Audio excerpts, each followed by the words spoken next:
zilikuwa ni kura 14.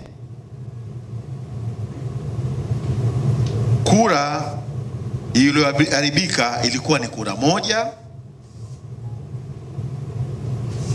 Kura halali ni 13.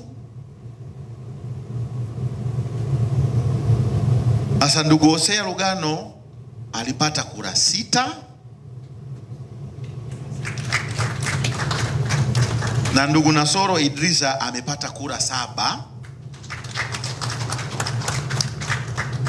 Kama ambavyo nilisema hapa, si ni utaratibu tu kwamba kwa mujibu wa kifungu cha 24(1) na 24(2) ikisoma pamoja na kifungu cha 25 kifungu dogo cha 6 cha sheria za uendeshaji wa bodi ya ligi, na mtangaza ndugu Idrisa na ndugu Nasoro Idrisa kuwa mwenyekiti mteule wa bodi ya ligi Tanzania.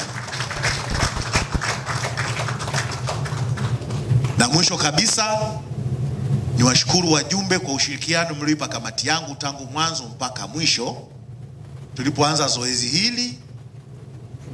Kwa hiyo sisi tunashukuru, tumekamilisha kazi yetu. Ndugu Idrisa, wewe ndio mwenyekiti mteule, karibu hapa. Na wale wote mliochaguliwa, sisi kwa herini tumemaliza kazi yetu.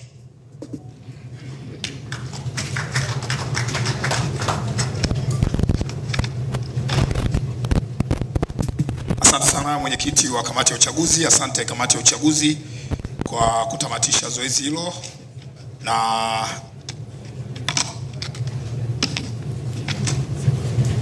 kama ilivyoelekezwa, wale ambao sasa wanatakiwa kusogea hapa mbele basi wasogee kwa ajili ya kukamilisha